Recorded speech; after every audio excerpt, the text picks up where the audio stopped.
Hello everyone, welcome to Let's Visualize India. This is Pratima. हम पढ़ रहे थे अबाउट इक्वलिटी सिविक्स का चैप्टर फर्स्ट. आज हम लेंगे इसका पार्ट सेकंड. अगर आपने इसका पार्ट फर्स्ट अभी तक नहीं देखा है, अभी तक उस वीडियो पे नहीं गए हैं, तो प्लीज़ पहले वो देखिए, उसको समझिए, देन उसके बाद में पार्ट सेकंड समझना. तो इससे आपको ये बेटरली ज़्यादा अच्छे से समझ में आ पाएगा. तो okay, let's start our chapter. Alright, तो लास्ट में हम पढ़ रहे थे, जो हमारा लास्ट वीडियो था उसमें हमने पढ़ा था अबाउट डिग्निटी के बारे में. हम पढ़ रहे थे, उसकी हमने स्टोरीज भी देखी थी अबाउट ओम प्रकाश वाल्मीकि की, देन अंसारीज की. तो ये दो स्टोरीज हमने रीड भी करी थी. आई होप आपको पता होगा इन स्टोरीज के बारे में. तो इसमें डिस्कशन हुआ था about dignity. Dignity means self respect. ठीक है, तो मैंने जैसे कि आपको बताया था कि जब किसी बंदे की, किसी भी पर्सन की डिग्निटी हर्ट होती है तो उसको सबसे ज़्यादा बुरा लगता है. चाहे आप हो, चाहे मैं हूँ, चाहे कोई भी हो, डिग्निटी अगर किसी की हर्ट होगी, उसका सेल्फ रिस्पेक्ट, उसका आत्मसम्मान हर्ट होगा तो उसको बिल्कुल अच्छा नहीं लगेगा. अगर यही चीज़ कास्ट बेसिस पे, रिलीजन बेसिस पे, कलर बेसिस पे या क्लास बेसिस पे आ जाए तो और भी ज़्यादा बुरा लगता है. क्यों? क्योंकि अगर हम ये सोचे कि ये वाइट कलर का है, इसका रंग गोरा है, इसका रंग काला है, या कास्ट बेसिस पे करें कि ये अपर कास्ट का है, ये लोअर कास्ट का है, या क्लास बेसिस पे बात करें तो ये ज़्यादा रिच है, ये ज़्यादा पुअर है, तो इन बेसिस पे अगर हम एक दूसरे को डिस्क्रिमिनेशन करते हैं एक दूसरे के साथ किसी, तो ये बिल्कुल भी सामने वाले बंदे को बिल्कुल भी अच्छा नहीं लगेगा. ठीक है, तो इससे क्या होगा, अगर उसकी डिग्निटी हर्ट होगी तो उससे क्या होगा, वायलेंस होगा. वायलेंस जैसे कि इसमें सेकंड पिक्चर में दिखा रखा है, skin colour is not reasonable suspension. तो जो स्किन कलर है सिर्फ वो ही एक रीजनेबल सस्पिशंस नहीं है about to analyze, to categorize to any one person, कि उसकी हम इस चीज़ के स्किन कलर को देख के हम उससे बात करें, उससे बात ना करें और उसके साथ उठें बैठना, ये सब अगर उसकी स्किन कलर को देख के हम कर रहे हैं, उसकी कास्ट, उसकी क्लास देख के, उसका रिलीजन देख के हम कर रहे हैं, उसका बैकग्राउंड देख के हम कर रहे हैं, तो ये बिल्कुल सही नहीं है. तो ये प्रोटेस्ट किया जा रहा है, कहीं पे स्ट्राइक निकाली गई है शायद, तो उसका ये पिक्चर है. फिर उसके बाद में क्या है कि हर बंदे को, हर पर्सन को सेम डिग्निटी, सेम रिस्पेक्ट वो डिजर्व करता है. हर पर्सन, चाहे वो पर्सन कोई से भी कास्ट का हो, वो सेम डिग्निटी और सेम रिस्पेक्ट एक्सेप्ट करता है. अगर हम क्लास की ही बात कर लें, मान लो आप लोग सब बैठे हो, ठीक है, क्लास में, और कोई स्टूडेंट है, वो ज़्यादा रिच है, ठीक है, वो अच्छा है, काफ़ी अच्छा पैसे वाला है उसकी फैमिली, और एक स्टूडेंट है जो थोड़ा पुअर है, जो उसकी फैमिली ज़्यादा अच्छे पैसे वाली नहीं है.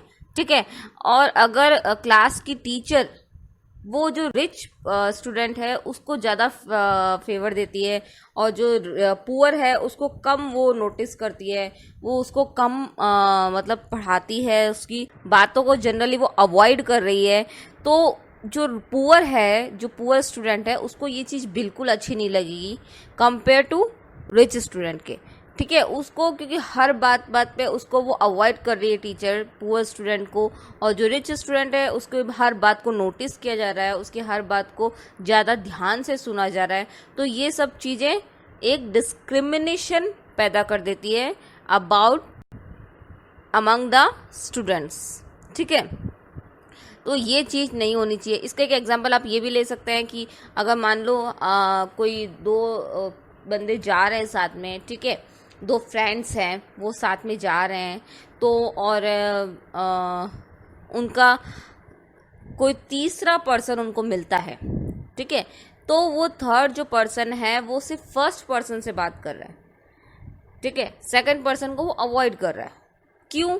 क्योंकि उसे पता है कि ये मेरी कास्ट का नहीं है, तो वो कास्ट के बेसिस पे वो सिर्फ फर्स्ट, जो थर्ड पर्सन है वो सिर्फ फर्स्ट पर्सन से बात कर रहा है, सेकंड पर्सन से बात नहीं कर रहा, क्योंकि उसको पता है कि वो जो सेकंड पर्सन है वो उसकी कास्ट का नहीं है. तो ये चीज़ सेकंड पर्सन को बुरी लगेगी, उसकी डिग्निटी को हर्ट करेगी, क्योंकि वो जो पॉइंट है वो उसकी कास्ट पे आके रुक गया। तो उसको ये चीज़ बिल्कुल अच्छी नहीं लगेगी कि कास्ट की वजह से ये मुझे अवॉइड कर रहा है।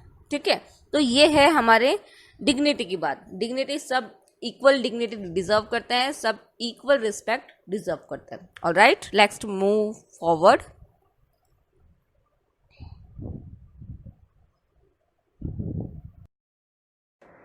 ऑलराइट, नेक्स्ट पॉइंट है हमारा इक्वलिटी इन इंडियन डेमोक्रेसी। ठीक है, इंडिया हमारी डेमोक्रेटिक कंट्री है। डेमोक्रेसी क्या होती है?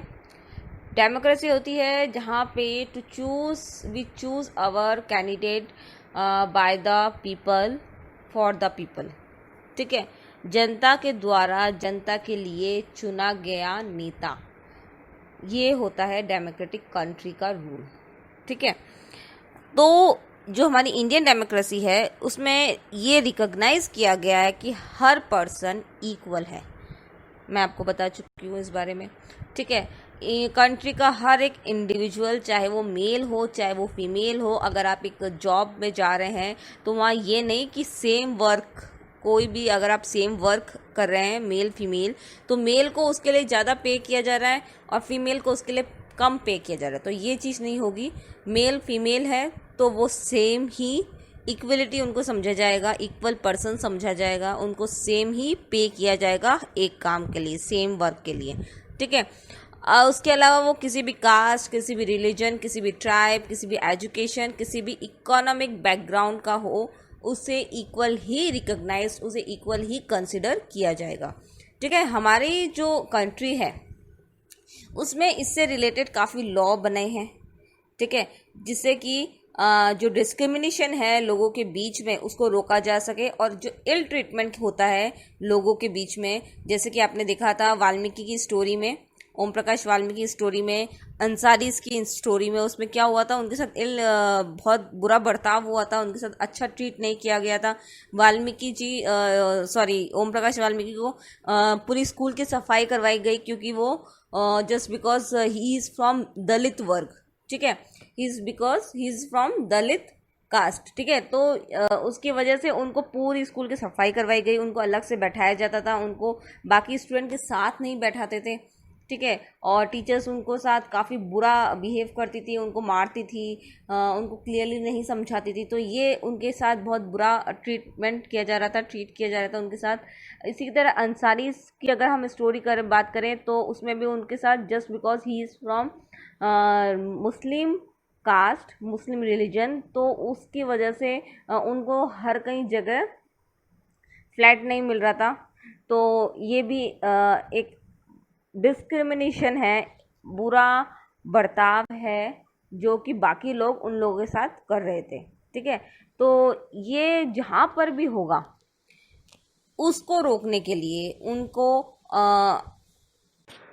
उन लोगों को प्रोटेक्ट करने के लिए ऐसे इल ट्रीटमेंट से, ऐसे डिस्क्रिमिनेशन से हमारी कंट्री में काफ़ी लॉ बनाए गए हैं। ठीक है, तो आइए हम इनके बारे में पहले डिस्कस कर लेते हैं अच्छे से। ऑलराइट, तो हमारी कंट्री में इनइक्वलिटी को रोकने के लिए, डिस्क्रिमिनेशन को रोकने के लिए गवर्नमेंट क्या करती है? गवर्नमेंट इसके लिए कुछ रूल्स बनाती है, उसके लिए कुछ लॉ बनाती है और कुछ प्रोग्राम्स वगैरह और स्कीम्स वगैरह भी निकालती है, जिससे कि लोग एक साथ इकट्ठे हो, लोग एक साथ रहे और उनके बीच का जो डिस्क्रिमिनेशन है, जो इनके माइंड में जो इस तरह की चीज़ें आती है, वो उन सब से ऊपर उठ के एक साथ रहना सीखें। ठीक है, तो एक है अनटचेबिलिटी, जो कि हमारी कंट्री में अक्सर लोगों के बीच होता है। मैंने आपको जो मेरा लास्ट वीडियो था उसमें मैंने आपको बताया था कि 4 तरह की हमारे यहाँ पे कास्ट होती है। फर्स्ट सबसे ऊपर होती है ब्राह्मण, देन क्षत्रिय, देन वैश्य, देन शूद्र। शूद्र जो होती है उसको सबसे लास्ट, सबसे लोअर कास्ट माना जाता है। ठीक है, तो उसमें जो ये लोअर कास्ट है उनका क्या होता है, अक्सर उनको मंदिर में नहीं आने देते। कोई धार्मिक जहाँ स्थल है, जहाँ बहुत पवित्र जिसको माना जाता है, वहाँ पे इन लोगों की एंट्री नहीं होती है, वहाँ इन लोगों के लिए नो एंट्री का बैन लग जाता है। ठीक है, तो इस तरीके से ये पिक्चर है, यहाँ पे लिखा गया है लंगर हॉल में शुद्ध प्रवेश न करें, शुद्ध मंदिर में प्रवेश न करें। तो ये जो कास्ट होती है सबसे लोअर कास्ट होती है, और जिससे कि इनको टच भी नहीं किया जाता है, ऐसा जो हमारी सोसाइटी है उनके बीच के लोगों का मानना है कि इनको टच नहीं करते, इनसे बात नहीं करते, इनका कुछ दिया हुआ नहीं खाते। तो ये काफ़ी लोगों की मानसिकता ऐसी, वो ऐसा सोचते हैं। इस चीज़ को रोकने के लिए हमारे गवर्नमेंट ने क्या किया, एक लॉ बनाया जिसका नाम है आर्टिकल 17। ठीक है, इसमें क्या है, अबॉलिशन ऑफ अनटचेबिलिटी, अनटचेबिलिटी को रोकने के लिए आर्टिकल है 17। इसमें क्या है, untouchability is abolished and it's practice is in any form is forbidden. The enforcement of any disability arising out of untouchability shall be an offence punishable in accordance with the law। ठीक है, untouchability किसी भी sense में अगर practice में आ रही है, अगर वो कोई कर रहा है, तो ये बिल्कुल भी एक्सेप्टेड नहीं होगा, ये इज पनिशेबल है, इट्स अ पनिशेबल। ठीक है, तो अगर ये कहीं पर भी हो रहा है, इसको कहीं पर भी अगर आप करते हुए देख रहे हैं तो इसको अपराध माना जाएगा, इसको ऑफेंस माना जाएगा और इसके अगेंस्ट पनिशमेंट मिलेगा। ठीक है, तो ये है हमारा आर्टिकल 17 जिसमें अनटचेबिलिटी को रोकने के लिए ये एक लॉ बनाए। तो इसमें अगर आप देख सकते हैं कि कहीं पर भी अगर आपको लगे कि यहाँ पे ऐसा हो रहा है, अनटचेबिलिटी का इश्यू है, कोई एक अपर कास्ट है जो लोअर कास्ट के साथ ऐसा बिहेव कर रही है, तो आप पुलिस स्टेशन में जाके कंप्लेंट नोट करवा सकते हैं और ये आपकी जो कंप्लेंट है वो एक्सेप्टेबल होगी। लेकिन आप ऐसा मत करिएगा।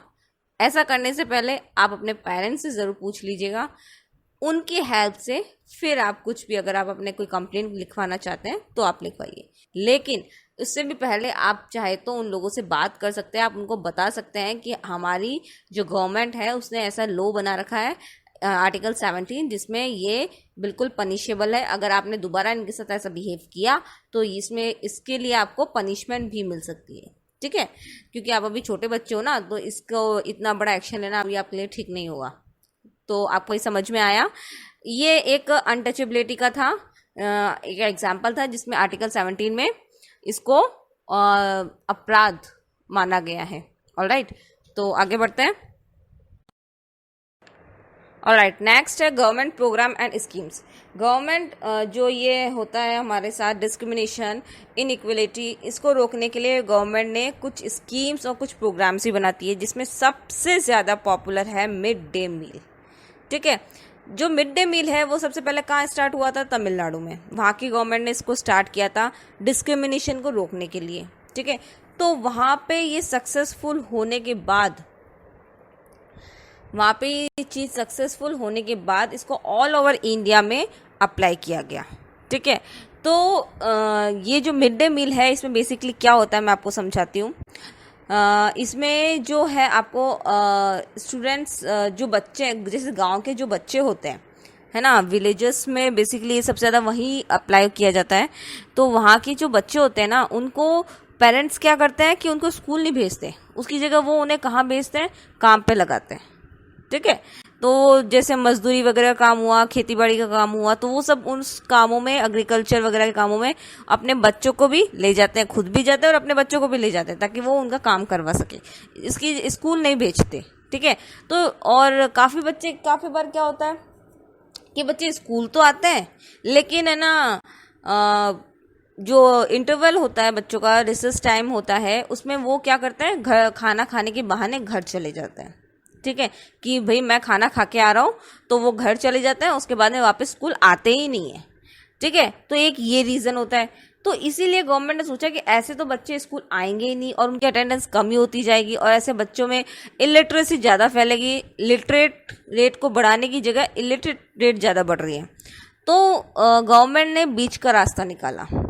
क्या कि उसने गवर्नमेंट ने स्टार्ट किया मिड डे मील करके एक प्रोग्राम स्टार्ट किया। इसमें क्या क्या है, इसका सबसे ज़्यादा जो ऑब्जेक्टिव्स थे, इसकी सबसे ज़्यादा जो इम्पोर्टेंस थी वो ये थी कि बच्चों में जो बच्चे हैं उसको स्कूल लाया जाए। कैसे? उनको मिड डे मील में क्या होता है कि बच्चों को स्कूल में खाना दिया जाता है, ठीक है। जैसे रिसेस टाइम नहीं होता, उसमें बच्चे अपने टिफिन लेके जाते हैं, तो वो टिफिन की जगह स्कूल में ही गवर्नमेंट की तरफ से बच्चों को खाना दिया जाता था, ताकि खाना खाने के बहाने बच्चे रुक सकें, ठीक है। तो इससे क्या होगा कि बच्चों को खाना मिलेगा तो पेरेंट्स भी बच्चों को स्कूल भेजेंगे कि भाई वहाँ पे खाना मिल रहा है तो अच्छा है, क्योंकि वो लोग पुअर होते हैं, वो उन लोगों के पास इतना नहीं होता है पैसा कि वो बहुत कुछ चीज़ें अफोर्ड कर सकें।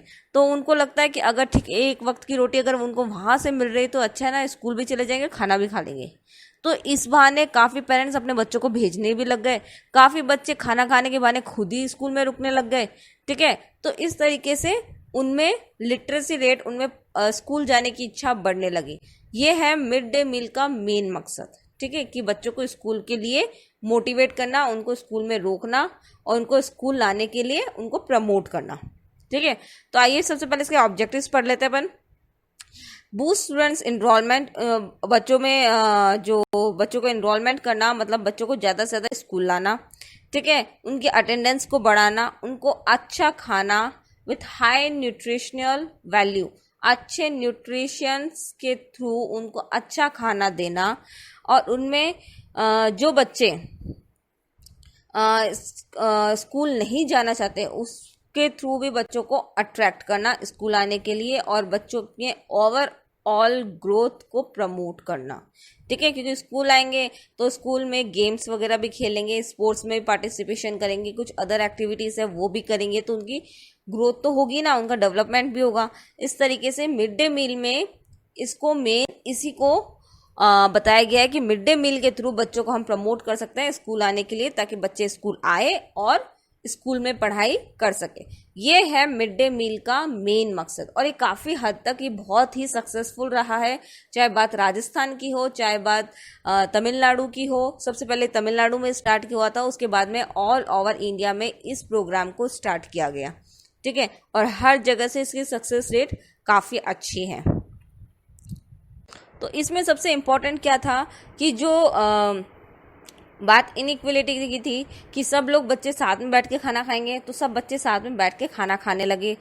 जो दलित वर्ग के या लोअर कास्ट के जो लोग थे, जिनको कहते थे कि उनके हाथ का हम खाना नहीं खाएंगे, तो उनको भी ज़्यादा से ज़्यादा इस काम में इंगेज किया गया, ताकि वो लोग खाना सर्विंग करें, वो लोग खाना भी बनाए, खाना सर्विंग भी करें। तो लोगों की जो मेंटेलिटी है वो चेंज हो कि हम जो लोअर कास्ट है उनके हाथ से खाना नहीं खाएंगे, उनके साथ नहीं बैठेंगे। तो ये सब जो चीज़ें हैं, ये सब जो मेंटेलिटी है लोगों के बीच में, वो सब हटे, वो सब ख़त्म हो और लोग एक साथ एकजुट होकर रहे, ठीक है।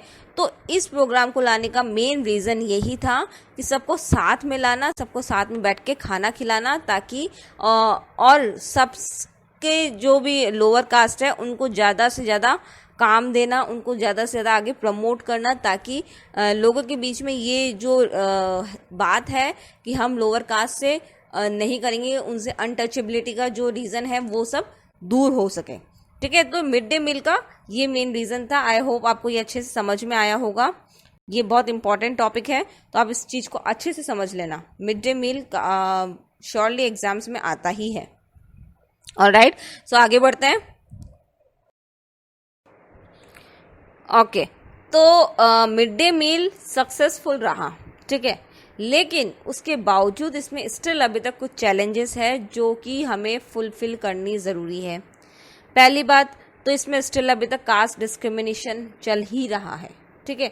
पूरी तरीके से लोगों को ये अभी तक जागरूक नहीं हो पाए इस चीज़ को कि हमें कास्ट को लेकर डिस्क्रिमिनेट नहीं करना चाहिए, चाहे बात कास्ट की हो, चाहे बात क्लास की हो, वो स्टिल अभी तक लोगों में बीच में है, पूरी तरीके से वो ख़त्म नहीं हुआ है, ठीक है। देन उसके बाद में जो एटीट्यूड है जो चेंज होने का, ये बहुत स्लोली हो रहा है, बहुत फास्टली नहीं हो रहा है। एक चीज़ मैं आपको बता दूं कि लोगों की जो नेचर है, लोगों की जो सोच है, उसको बदलना बहुत मुश्किल है। बच्चे जो होंगे वो जल्दी से कोई नई चीज़ एक्सेप्ट कर लेंगे कंपेयर टू एल्डर्स। जो हमारे बड़े होंगे उनको कोई नई चीज़ के साथ एडजस्ट होने में थोड़ा वक्त लगता है, वो हर चीज़ को जल्दी से एक्सेप्ट नहीं कर पाते। यही चीज़ इसमें भी है कि वो इस चीज़ को जल्दी से एक्सेप्ट नहीं कर पा रहे हैं कि जो मिड डे मील स्टार्ट हुआ है उसमें कास्ट डिस्क्रिमिनेशन है जिसको गवर्नमेंट हटाना चाहती है। तो उससे रिलेटेड वो आज भी जो बच्चे हैं, पेरेंट्स हैं, वो अपने बच्चों को मना करते हैं कि भाई उनसे दूर रह के खाना खाना, उनसे साइड में रह के खाना खाना। तो ये सब चीज़ें स्टिल अभी भी है वहाँ पे, ठीक है। और जो एटीट्यूड है वो बहुत स्लोली चेंज हो रहा है। और उसमें सबसे बड़ी प्रॉब्लम क्या आती है, जो फूड की क्वालिटी है तो वो भी काफ़ी सही नहीं है, उसमें भी कुछ कमियां आती रहती है। न्यूज़पेपर्स में भी आप पढ़ते होंगे कि मिड डे मील में कहीं कोई फूड ख़राब आया है तो फूड पॉइजन है, फूड में कोई पॉइजन्स या पॉइजन कैसे मिलेगा, कोई इंसेक्ट है, कोई छोटा सा जानवर है, वो अगर फूड में गिर गया है तो उससे उसका पॉइजन फैलेगा तो पूरा फूड खराब है, वो पूरा फूड वेस्ट है, ठीक है। तो अगर वो फूड खा लेंगे बच्चे तो उसके बाद में उनमें पॉइजन फैल जाएगा तो उनकी डेथ हो सकती है, ठीक है। तो ये सब चीज़ें भी है, जो कुछ चैलेंजेस भी है जो इसमें आ रहे हैं, तो इनको हमें दूर करना भी ज़रूरी है। पर ओवरऑल अगर हम बात करें तो मिड डे मील काफ़ी सक्सेस रहा है डिस्क्रिमिनेशन को हटाने में, ठीक है। चलिए आगे बढ़ते हैं। अच्छा, अभी तक बात कर रहे थे हम हमारे इंडियन डेमोक्रेसी की, अब बात करेंगे हम फॉरेन डेमोक्रेसी की। फॉरेन में भी, बाहर इंटरनेशनल लेवल पे भी काफ़ी डेमोक्रेटिक कंट्रीज़ है। जैसे फर्स्ट नंबर पे आती है यूएसए, जहाँ पे काफ़ी टाइम पहले से डेमोक्रेसी स्टार्ट हो गई थी। लेकिन यूएसए में भी डिस्क्रिमिनेशन है। जैसे अफ्रीकन अमेरिकन फेस, जो कुछ लोग होते हैं जहाँ पे वहाँ यूएसए में जो ब्लैकिश होते हैं, ब्लैक कलर के ब्लैक होते हैं, जिनमें अफ्रीकन कलर होता है, तो वहाँ पे भी काले और गोरे का भेदभाव चलता है। वहाँ पर भी ये रीज़न है। इस पिक्चर्स में आप देख रहे होंगे, जो फर्स्ट पिक्चर है उसमें क्या है, we want white tenants in our white community. समझ में आया होगा, हमारी जो वाइट कम्युनिटी है, जो हम गोरे लोग हैं, उनमें हमें सिर्फ वाइट टेनेंट ही चाहिए, हमें सिर्फ वाइट किराएदार ही चाहिए, कोई ब्लैक अदर पर्सन नहीं चाहिए, ठीक है। देन उसके बाद में जो ये सेकंड पिक्चर है, थर्ड पिक्चर है, उसमें ये वॉश बेसिन है, उसमें एक साइड लिखा हुआ वाइट, दूसरी साइड लिखा हुआ कलर्ड। जो वाइट लोग हैं वो ये वाला बेसिन यूज़ करेंगे और जो कलर मतलब जो ब्लैक पर्सन है वो ये वाला बेसिन यूज करेंगे, ठीक है। तो इस तरीके से डिस्क्रिमिनेशन है। तो not in our India also, but in our other countries, in our other democratic countries, वहां पर भी there are also discrimination rate is stand. So not in only our India but also other countries, other democratic countries, there are also white and black people discrimination are there. All right, so I hope आपको ये समझ में आया होगा। आगे बढ़ते हैं। All right, तो अब बात करते हैं हम स्टोरी ऑफ रोज़ा पार्क, ठीक है। तो जैसे कि मैंने आपको बताया कि जो इक्वलिटी का जो इशू है वो अदर कंट्रीज़ में भी है, ठीक है। तो लेकिन वहाँ पर भी सेम ही है, वहाँ पे भी जैसे कि हमारे यहाँ पे कास्ट वगैरह का है तो वहाँ पर भी गोरे काले का भेदभाव चलता है। तो इसमें एक स्टोरी है, मैं आपको बताती हूँ। ये जो आप पिक्चर देख रहे हैं ये है रोज़ा पार्क की, ठीक है। तो पहले यूएसए में क्या रूल होता था कि अगर बस में कोई वाइट पर्सन, अगर ब्लैक पर्सन आगे बैठा है और वाइट पर्सन चाहता है कि वो ब्लैक पर्सन वाली सीट उसे मिल जाए, तो ये ब्लैक पर्सन को या तो पीछे वाली सीट पे बैठना होगा या फिर उसे खड़ा होना पड़ेगा, ठीक है। अगर सीट नहीं है तो उसे खड़ा ही रहना पड़ेगा, लेकिन उसे अपनी सीट वाइट पर्सन को देनी होगी। ये वहाँ पे रूल था यूएसए में, ठीक है। तो ऐसे ही रोज़ा पार्क जो एक लेडी थी, अफ्रीकन अमेरिकन विमेन थी, वो अपने वर्क से काम करके घर लौट रही थी, ठीक है। तो वो क्या आगे सीट पे बैठ गई, जैसे कि पिक्चर में दिखाया रहे हैं कि वो कैसे आगे बैठी है और पीछे वाइट मैन बैठा है, ठीक है। तो उस वाइट मैन ने उसे सीट मांगी रोज़ा पार्क्स से, तो उस लेडी ने मना कर दिया कि नहीं, मैं नहीं दूंगी, ठीक है। देन उसके बाद में जो वो पर्सन था, वाइट पर्सन, वो पीछे बैठ गया। ये बात थी हमारे 1955 में, 1 दिसंबर 1955 को ये जो घटना है वो हुई थी, ठीक है। देन उसके इस रिफ्यूज़ल से एक मूवमेंट स्टार्ट हुआ। कौन सा? सिविल राइट मूवमेंट, ठीक है। इस जैसे रोज़ा पार्क ने रिफ्यूज़ल किया, उसके बाद में काफ़ी कुछ लंबा पंगा हुआ। देन उसके बाद में एक मूवमेंट स्टार्ट हुआ सिविल राइट मूवमेंट का, ठीक है। तो इसमें क्या था, इस मूवमेंट में क्या था, ये हम पढ़ेंगे आगे। आइए चलते हैं। ऑल राइट, तो रोज़ा पार्क के इंसिडेंट के बाद पूरे यूएसए में एक मूवमेंट, एक आंदोलन स्टार्ट हो गया, ठीक है। तो उसके बाद क्या हुआ कि हर कोई काले गोरे के जो भेदभाव था वो उसके अगेंस्ट आवाज़ उठाने लगा। तो एंड में जो यूएसए गवर्नमेंट थी उसको एक लॉ पास करना पड़ा, that is civil right act, ठीक है। ये 1964 में बना।